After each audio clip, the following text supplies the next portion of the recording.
নমস্কার বন্ধুরা, কেমন আছেন আপনারা সবাই? আশা করি আপনারা সবাই ভালো আছেন। আবারও একটি নতুন পর্বে প্রিয়াজ কুকিং ব্লগে সবাইকে স্বাগত জানাই। আজকের পর্বে আমি আপনাদের বাঙালির অতি পরিচিত ঝিঙ্গে আলুর পোস্ত রান্না করে দেখাবো। এটা কিন্তু প্রত্যেকের বাড়িতেই ঝিঙ্গে আলুর পোস্ত হয়ে থাকে। খেতে সত্যিই সুন্দর হয় আর বানানো খুবই সহজ। এইভাবে বানালে সবার খুবই পছন্দ হবে। আর আমার রান্নাগুলো যদি ভালো লেগে থাকে চ্যানেলটিকে সাবস্ক্রাইব করে প্লিজ আমার পাশে থাকবেন আর পাশে থাকা বেল আইকনটাও প্রেস করে দেবেন। তাহলে নিত্য নতুন রান্নার ভিডিওগুলো আপনাদের কাছে সহজেই পৌঁছে যাবে। তো বন্ধুরা, স্কিপ না করে সম্পূর্ণ ভিডিওটি দেখার জন্য আপনাদের কাছে অনুরোধ রইল। চলুন এবার আমরা রান্নাটা দেখে নিই। এর জন্য আমাদের লাগছে ঝিঙ্গে। আমি ঝিঙ্গেটাকে চৌকো চৌকোভাবে কেটে নিয়েছি। আর লাগছে আলু, একইভাবে আলুটাকেও কেটে নিয়েছি। এদিকে লাগছে টমেটো কুচি, পোস্ত বাটা, কালো জিরে আর কাঁচা লঙ্কা। তো এবার আমি একটা কড়াই বসিয়ে দেব।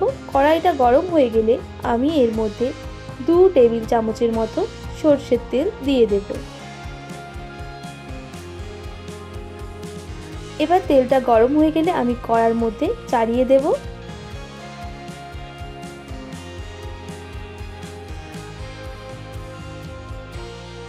তো এবার আমি আলুগুলোকে ভালো করে ভেজে নেব। গরম তেলের মধ্যে আলুগুলো দিয়ে দিলাম। এবার আলুগুলোকে নাড়াচাড়া করে নিচ্ছি।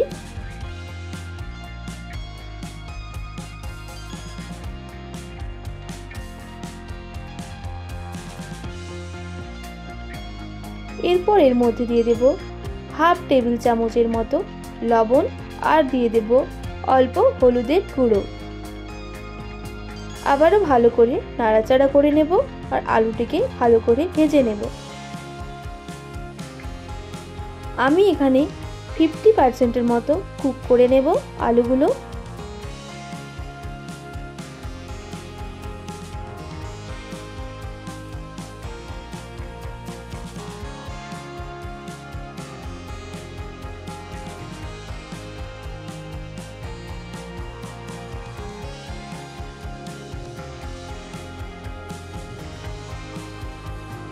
তো আলুগুলো ভাজা হয়ে গেছে, আমি এবার নামিয়ে নিচ্ছি।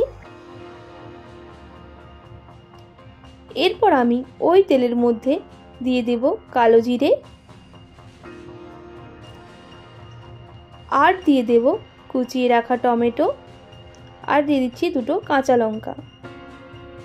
এবার ভালো করে টমেটোটাকে ভেজে নিতে হবে। দেখুন ভাজা হয়ে গেছে। এবার আমি কেটে রাখা ঝিঙ্গেগুলো দিয়ে দিচ্ছি। আবারও ভালো করে নাড়াচাড়া করে নিচ্ছি।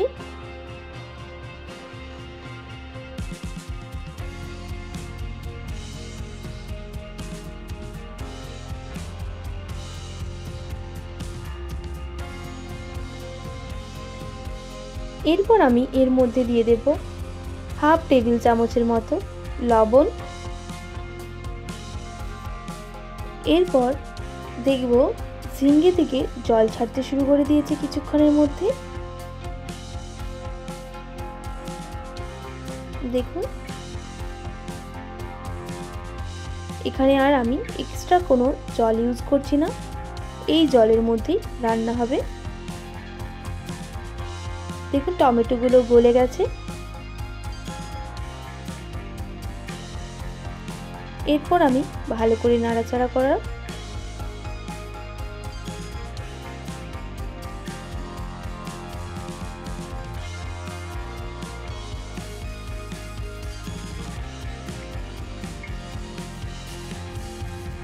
এইভাবে ঝিঙ্গে রান্না করলে খেতে সুস্বাদু হবে। আপনারা অবশ্যই এইভাবে রান্না করবেন।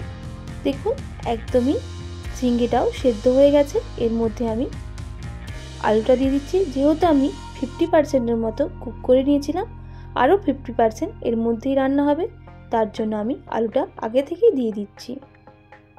এরপর এবার নাড়াচাড়া করে আরও 5 মিনিট ফুটিয়ে নেব। 5 মিনিট পর আমি যে পোস্তটা বেটে রেখেছিলাম এর মধ্যে অ্যাড করে দিচ্ছি আর আবারও ভালো করে নাড়াচাড়া করে নিচ্ছি।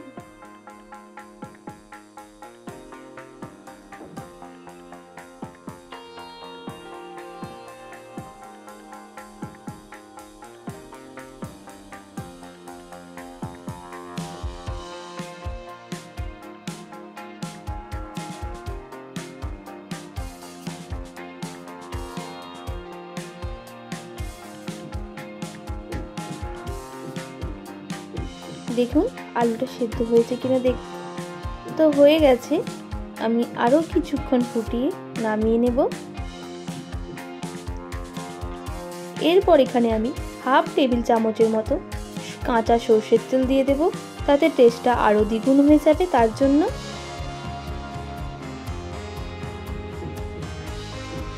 এবার আমি ভালো করে নাড়াচাড়া করে একটা পাত্রের মধ্যে তুলে নিচ্ছি।